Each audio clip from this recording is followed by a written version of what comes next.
की billing complete हो जाएगी तो वो पार्टिकुलर पेशेंट जो है नेक्स्ट हमारे सैंपल कलेक्शन एरिया के अंदर मूव करेगा, जहाँ पे उसको फिर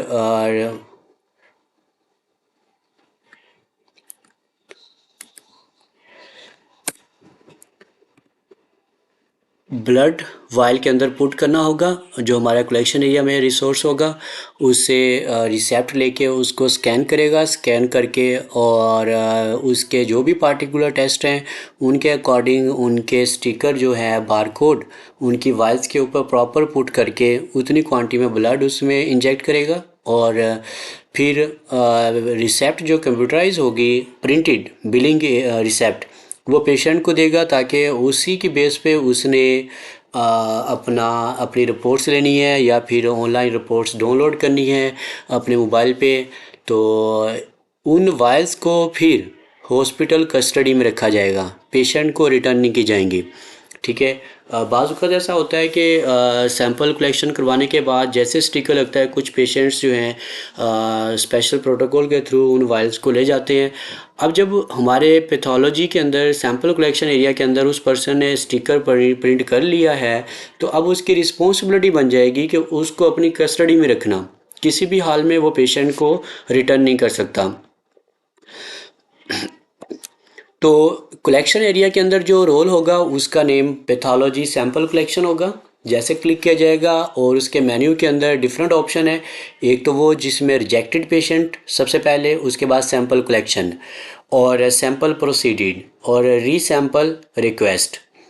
रिजेक्टेड पेशेंट जो डिपार्टमेंट के अंदर सैंपल रिसीव होने के बाद डिफरेंट इश्यूज़ की वजह से वहाँ पे मेंशन हुए होंगे, वो यहाँ पे आ रहे होंगे रिजेक्टेड पेशेंट्स के तौर पे। ठीक है। और उनके रिमार्क्स के साथ। ठीक है। अदर सेकंड जो है वो हमारे पास सैंपल कलेक्शन है, जहाँ पे हमारे कलेक्शन एरिया के अंदर फिलबॉटनी के अंदर हमारे पर्सन ने काम करना है। इसके डिफरेंट फ़िल्टर हैं ये। अब अगर वो करंटली इनवाइस है, जैसे फॉर एग्जांपल ये पेमेंट रिसेप्ट है, रिक्वेस्ट डेट 22 की है और करंट 5:29 PM पे ये कॉल हुआ है, तो फिर ये 24 आवर्स के अंदर ही फॉल कर रहा है। वो इस पर क्लिक करके उसको सर्च कर सकता है, स्कैन करके उसके तमाम ऑर्डर जो हैं वो पिक कर सकता है। ठीक है। अच्छा, अब इसके बाद नेक्स्ट अगर वो डेट चेंज है, फॉर एग्जांपल उसने बिलिंग प्रीवियस डेट में कराई थी और अब वो नेक्स्ट डे आया है लेकिन 24 आवर्स से ज़्यादा एक्सीड कर चुका है, उस सूरत में फिर हम कैसे उसको डील करेंगे? तो उस सूरत में हमारा फिलबॉटनी में रिसोर्स जो है इस डेट फिल्टर को चेंज करेगा, डेट रेंज पे जाएगा और उसकी रिसेप्ट के ऊपर जो पार्टिकुलर डेट लिखी हुई है, फॉर एग्जांपल ये 10 यहाँ पे या 10 जनवरी को उसने पेमेंट करवाई थी, तो उसके अकॉर्डिंग फिर यहाँ पे वो अपनी शीट के अंदर उसको सर्च करेगा। तो ये फ्रॉम डेट में क्लिक करके वो 10 अगर जो भी पार्टिकुलर डेट है वहाँ पे वो फॉल करेगा। ठीक है। तो उसके अकॉर्डिंग फिर वो तमाम सैंपल उसके यहाँ पे आएंगे, अदरवाइज़ नहीं आएंगे, वरना उसके बाद स्क्रीन यहाँ पे नो रिज़ल्ट फाउंड का मैसेज आएगा। तो अब हम चलते हैं नेक्स्ट। अगर पेशेंट का डाटा एक्यूरेट स्कैन हो गया है तो उस पेशेंट के नेम के साथ उसका MRI नंबर किस डिपार्टमेंट से है और आगे ये इन्वेस्टिगेशंस की डिटेल आएगी। अब ये ड्रॉ सैंपल, इसके साथ एक चेक बॉक्स है। ठीक है। जैसे इसके ऊपर वो क्लिक करेगा तो CBC वाइल के लिए उसके पास स्टिकर आएगा, सिर्फ इस टेस्ट के लिए जिसके ऊपर ये HEDTA 23 ml लिखा हुआ है। ठीक है।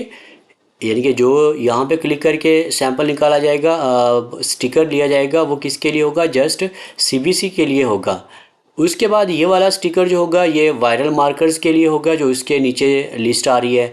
इसी तरह अगर और टेस्ट होते तो उसका ड्रॉ सैंपल के साथ एक आइकन होता चेक का और उसके नीचे बाकी सैंपल्स की लिस्ट होती, वो उनके लिए पार्टिकुलर होता।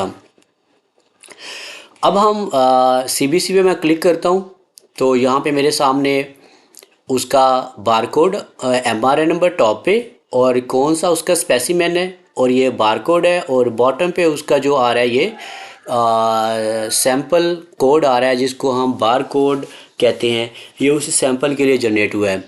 अब ये MRI नंबर उस पेशेंट का यूनिक रहेगा, ये चेंज नहीं होगा। चेंज होगा तो उसका ये वाला कोड चेंज होगा जो नेक्स्ट टेस्ट के लिए होगा। अब जैसे यहाँ पे 3769 है और वो प्रिंट पे क्लिक करके उसका स्टिकर प्रिंट कर लेगा और वाइल के ऊपर पुट करने के बाद आगे चलेगा।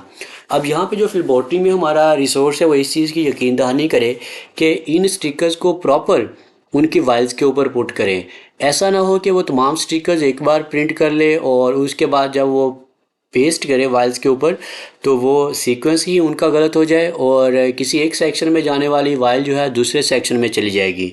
तो इस चीज़ से बचने के लिए बेस्ट है कि एक वक्त में एक ही स्टिकर निकाल कर उसको वाइल के ऊपर प्रॉपर मार्क करने के बाद नेक्स्ट फिर मूव करें उनकी रेलिवेंट CPTs के लिए।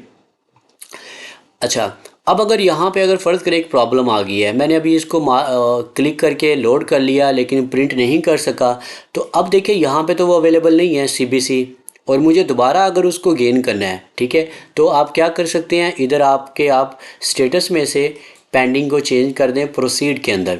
तो जैसे प्रोसीड में क्लिक करेंगे तो देखिए जो अभी 3769 बार कोड था उसका स्टिकर दोबारा आ गया है प्रोसीड के अंदर। तो इस फर्स्ट बार कोड पर क्लिक करके अगेन आप प्रिंट कर सकते हैं। मींस के किसी भी सडन सिचुएशन में जहाँ पे आपको स्टिकर नहीं मिला प्रिंटर का या कोई टेक्निकली ऐसा इशू हो सकता है, लाइट का इफेक्ट हो सकता है, तो आपका स्टिकर वेस्ट हो गया पहले वाला या वाइल ब्रोकन हो गया, आपको स्टिकर दोबारा चाहिए, तो उस सूरत में आप क्या करेंगे, स्कैन करने के बाद MRI नंबर आप स्टेटस को चेंज करेंगे पेंडिंग से प्रोसीड, तो ऑटोमेटिकली वो तमाम स्टिकर्स आ जाएंगे जो आप प्रोसीड कर चुके होंगे। अच्छा, इसके बाद हम आते हैं दोबारा नेक्स्ट इसके अदर टेस्ट के लिए। अब वो 3796 के साथ था, अब हम इसके ऊपर क्लिक करते हैं तो देखें अब ये एक नेक्स्ट कोड के साथ है 3770। वो 3769 था, अब ये 3770 कोड उसी पेशेंट का नेक्स्ट वायर के लिए नेक्स्ट नंबर जनरेट हुआ है। होप्स हो कि यहाँ तक आपको तमाम चीज़ें क्लियर हो गई होंगी जो फिलबॉटनी एरिया के अंदर हैं। आप CPTs वाइज भी काम कर सकते हैं, सब कैटेगरीज भी लगा सकते हैं, ये डिफरेंट इसके अंदर फ़िल्टर्स हैं और ये मार्क करके आप काम कर सकते हैं। सबसे बेस्ट है कि आप उसका MRI नंबर स्कैन करें और फिर उसको पुट करें। अगर वो ऑलरेडी स्टिकर निकल चुका है, आप प्रिंट कर चुके हैं और दोबारा आपको चाहिए तो उसका स्टेटस आप चेंज कर लें।